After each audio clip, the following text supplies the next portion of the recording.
India की सबसे खूबसूरत जगहों में से एक और नेचर के सबसे करीब ये है मेघालय। एक ऐसी जगह जहां बादल सिर्फ आसमान में नहीं बल्कि ज़मीन पर भी चलते हैं। एक ऐसी जगह जहां नेचर और इंसान साथ मिलकर रहते हैं। एक ऐसी जगह जिसके हर कोने में एक खूबसूरत वाटरफॉल है। बस ऐसी ही एक जगह है मेघालय की इन खूबसूरत खासी हिल्स में, जिसका नाम है चेरापूंजी।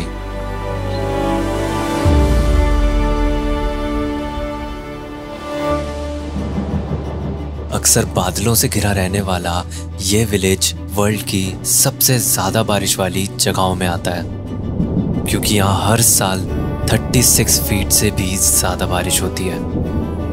और ऐसे यूनिक मौसम पर नज़र रखने के लिए यहाँ पर एक यूनिक सी बिल्डिंग भी है। ये फुटबॉल की शेप की बिल्डिंग है मीटियोरोलॉजिकल स्टेशन, जो यहाँ के वेदर की रिसर्च के लिए बना हुआ है।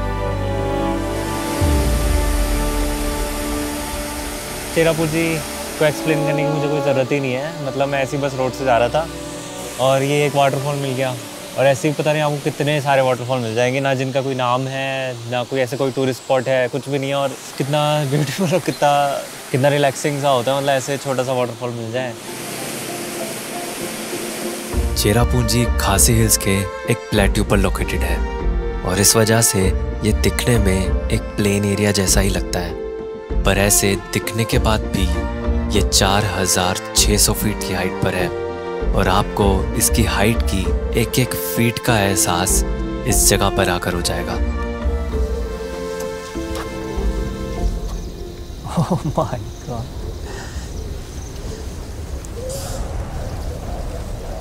बिलीव ही नहीं हो रहा कि ऐसी जगहें होती भी हैं। मतलब ऐसा लग रहा है कहीं तक भी देख सकते हैं हम, मतलब कोई एंड ही नहीं है उसका।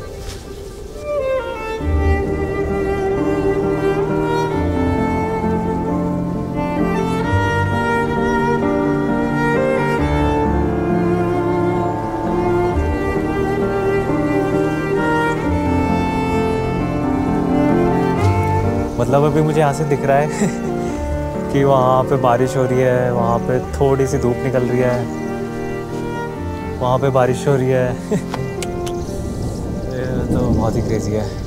और ये सारे मतलब कुछ रिवर्स हैं, छोटी छोटी रिवर्स बनी हुई हैं यहाँ आके। मतलब ये जो भी खासी हिल्स का पहाड़ है, ये पहाड़ यहाँ पे आके ख़त्म हो रहे हैं और इससे आगे मतलब बांग्लादेश स्टार्ट हो जाता है और प्लेन एरिया भी स्टार्ट हो जाता है। इससे आगे पूरा प्लेन है, फिर सी है सीधे, बे ऑफ बंगाल। और यहाँ से जो नज़ारा दिखता है उससे मेरी तरह आप भी बस देखते रह जाएंगे। चेरापूंजी के पास ही है एक और विलेज तायरना, जहाँ मुझे मेरा अब तक का देखा सबसे खूबसूरत ब्रिज दिखने वाला था। और इस छोटे से विलेज से ही उस ब्रिज का रास्ता शुरू होता है।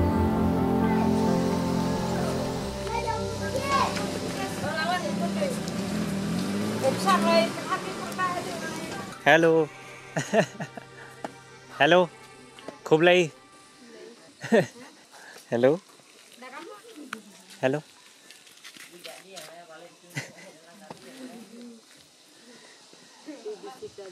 स्माइल।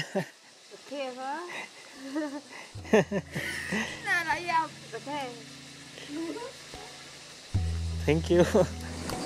यहाँ के कुछ लोगों से मिलने के बाद मैंने इस ब्रिज का ट्रैक शुरू किया, पर उस ब्रिज तक जाना भी बहुत मुश्किल है, क्योंकि उसके लिए आपको 10-12 नहीं बल्कि 3500 सीढ़ियाँ उतरनी पड़ती हैं।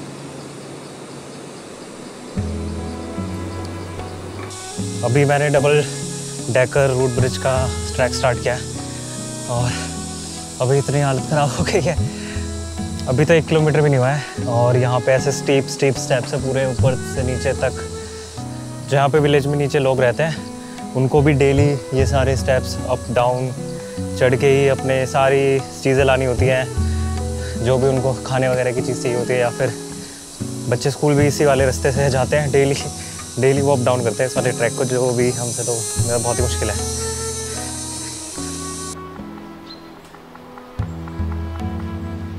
हेलो,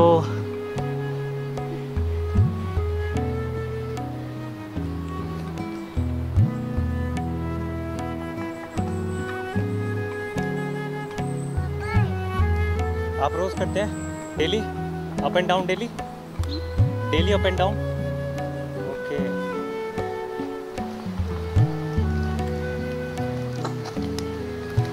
और कुछ देर बाद आया हमारे रास्ते का पहला लिविंग रूट ब्रिज। जी हाँ, लिविंग रूट ब्रिज, क्योंकि ये ब्रिज सच में जिंदा है।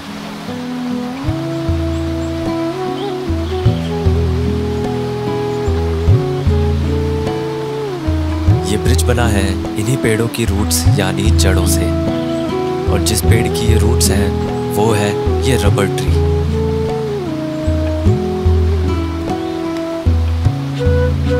और बहुत ही ज़्यादा मतलब चलने में तो ऐसा बहुत रिस्की लग रहा है, पर ये कम्प्लीटली एक अलग टाइप का एक्सपीरियंस है इसको क्रॉस करना।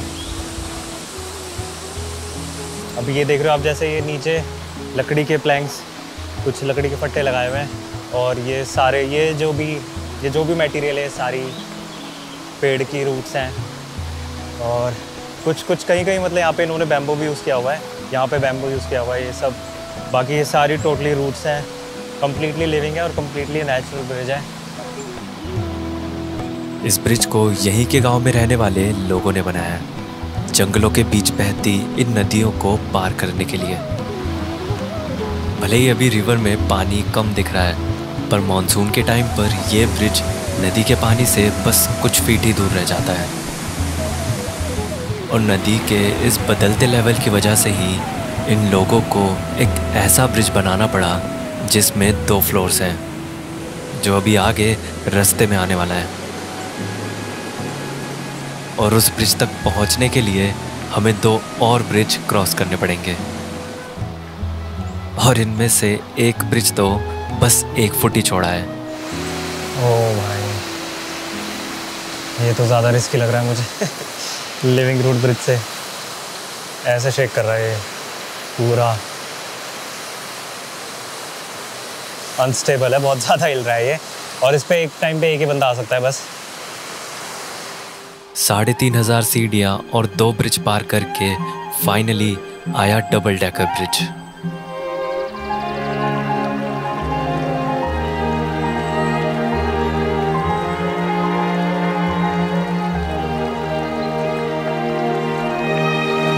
डबल डेक वाला ये ब्रिज पहले बस सिंगल डेक ही था, पर कभी कभी नदी का लेवल बढ़ने पर नीचे वाला ब्रिज डूब जाता था, तो इन लोगों ने इसी ब्रिज पर एक और ब्रिज बना दिया, जिससे अभी हर मौसम में नदी पार कर सकते हैं। ये ब्रिज एक बहुत बड़ा एग्जाम्पल है बायो इंजीनियरिंग का, जिसको यहाँ की खासी कम्युनिटी ने बड़ी मेहनत से बनाया है, क्योंकि कई 100 साल पहले इस ब्रिज को इन लोगों ने सिर्फ इस पतली सी रूट से शुरू किया था। रिवर के दोनों साइड 2 पेड़ों के बीच में पहले ये कुछ बैम्बो को लगाते हैं, उसके बाद इन छोटी रूट्स को इन बैम्बो से सपोर्ट दिया जाता है। We have to put bamboo from here to that side, and then we have to take this root, no, and put inside the bamboo. But this root they will follow from here to that side, and then no need to do anything. After 10 years it will be stronger. जिससे ये roots कुछ सालों बाद लंबी होकर आपस में बंध जाती हैं, और ऐसे ही कई सालों तक इन हजारों रूट्स को बांधने के बाद बनता है ये लिविंग रूट ब्रिज, जो अभी भी हर गुजरते साल के साथ बढ़ रहा है। यहाँ के लोगों के साथ साथ ये ब्रिज रिवर क्रॉस करने में कई जानवरों को भी हेल्प करता है। और इतना ही नहीं, बल्कि ये ब्रिज बायोडाइवर्सिटी को भी सपोर्ट करता है, जिससे ये कई प्लांट्स और स्पीशीज का अब घर बन चुका है।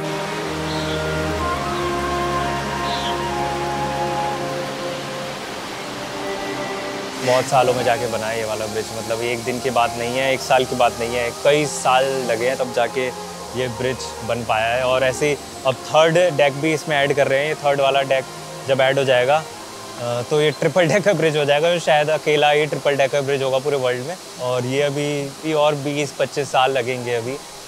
और ये ऑलरेडी मतलब दिख रहा है, तब भी इसे इतना ज़्यादा टाइम लगेगा। तो इतना ज़्यादा टाइम लगता है इस लेवल की इंजीनियरिंग या इस लेवल के ब्रिजेस को बनाने में। और लोकल्स यहाँ इतने ज़्यादा टैलेंटेड है कि वो इस तरह के इन्वेंशन के साथ आए। जहाँ भी पूरी दुनिया क्लाइमेट चेंज से लड़ रही है, वहाँ इन लोगों ने कई साल पहले ही एक ऐसा एग्जाम्पल सेट कर दिया था कि अगर इंसान चाहे तो नेचर को नुकसान पहुंचाए बिना ही नहीं, बल्कि नेचर से मिलकर भी रह सकता है। इस विलेज से अलविदा लेकर मैं चला फिर चेरापूंजी के कुछ खूबसूरत वाटरफॉल्स देखने। और चेरापूंजी में सच में इतने वाटरफॉल्स हैं कि अगर आप कई दिनों के लिए भी यहाँ आए तब भी सारे वाटरफॉल्स आप शायद ही देख पाएंगे। और इनमें से ही एक वाटरफॉल तक आपको बादलों से होके जाना पड़ेगा, क्योंकि ये इंडिया का 3rd हाईएस्ट वाटरफॉल है, जिसका नाम है नौकालिकाई फॉल्स।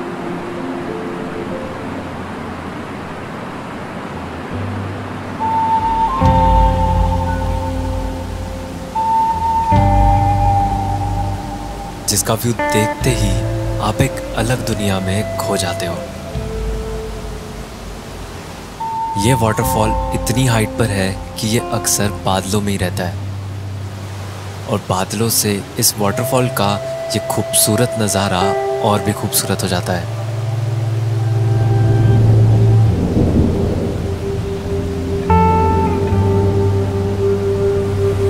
इस वाटरफॉल का पानी सीधे 1000 फीट से भी ज़्यादा की हाइट से नीचे गिर रहा है। और इसी वजह से ये इंडिया का टॉलेस्ट प्लंज वाटरफॉल भी है।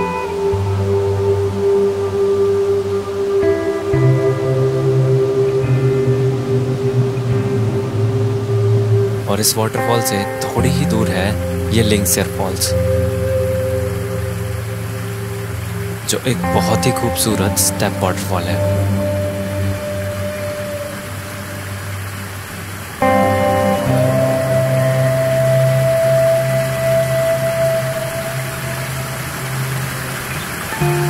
और इन सब वाटरफॉल्स में से जो चेरापूंजी का सबसे फेमस वाटरफॉल है वो है ये 7 सिस्टर्स फॉल, जिसमें एक साथ 7 वाटरफॉल्स दिखते हैं।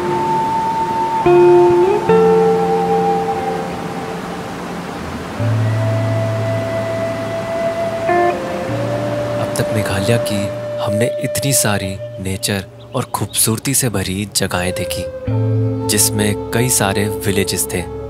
पर मेघालय की एक ऐसी सिटी है जो इतनी ब्यूटीफुल है कि उसे स्कॉटलैंड ऑफ ईस्ट कहा जाता है। यह है मेघालय की कैपिटल सिटी शिलोंग।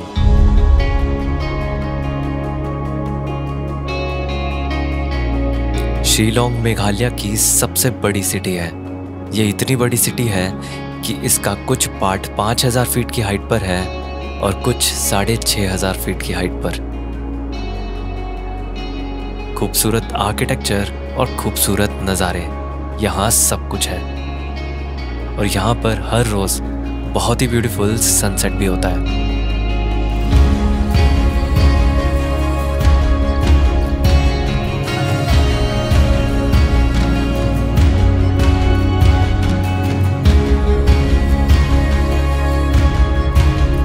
पर शिलोंग से सिर्फ कुछ किलोमीटर आगे आप इस चकाचौंध से दूर एक बिल्कुल ही अलग दुनिया में होते हो।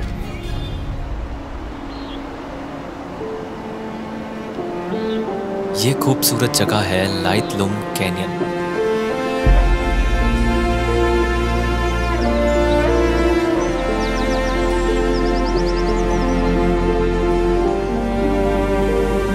इतनी ग्रीनरी आपने शायद ही कहीं और देखी होगी। ये जगह फेमस है अपनी इस सीधी खड़ी खाई की वजह से।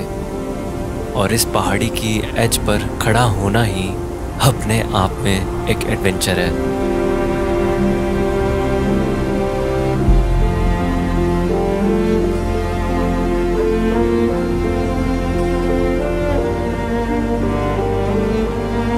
यहाँ की खूबसूरती से मैं पहले ही इतना हैरान था कि थोड़ी देर में मुझे पता चला यहाँ के एक हिडन वाटरफॉल के बारे में। लाइटलूम कैनियन से बस कुछ दूर हाइक करते हुए मैंने एक रिवर को फॉलो किया और रिवर के उस पार जो नज़ारा था,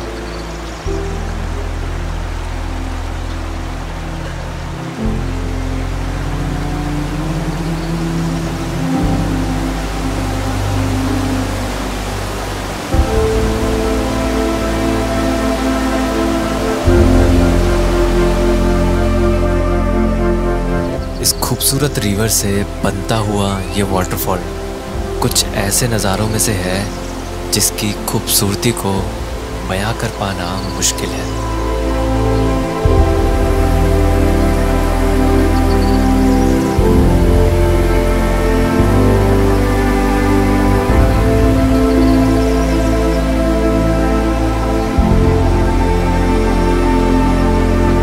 कुछ देर यहाँ रुककर मुझे ऐसा लगा जैसे इन नज़ारों ने सपने और हकीकत का फ़र्क ख़त्म कर दिया हो।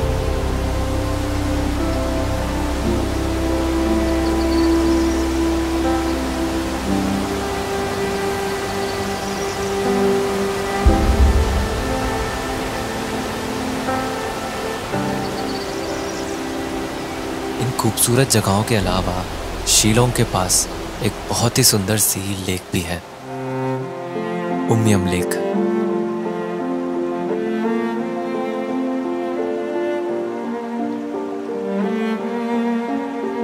(225 स्क्वायर किलोमीटर की एरिया में फैली ये लेक मेघालय की सबसे बड़ी लेक है और इसी वजह से इसे लोकली बड़ा पानी भी कहा जाता है।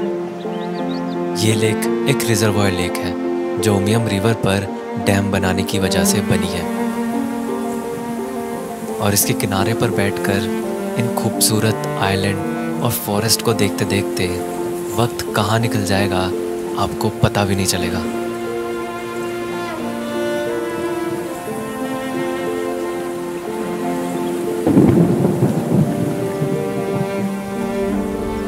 मेघालय में आके आप नेचर के इतना करीब खुद को महसूस करेंगे, चाहे वो यहाँ की हवा हो, यहाँ के वाटरफॉल, यहाँ के पेड़, यहाँ मतलब आपको वो हर चीज़ मिलेगी जो नेचर से आपका रिश्ता और गहरा कर देगी।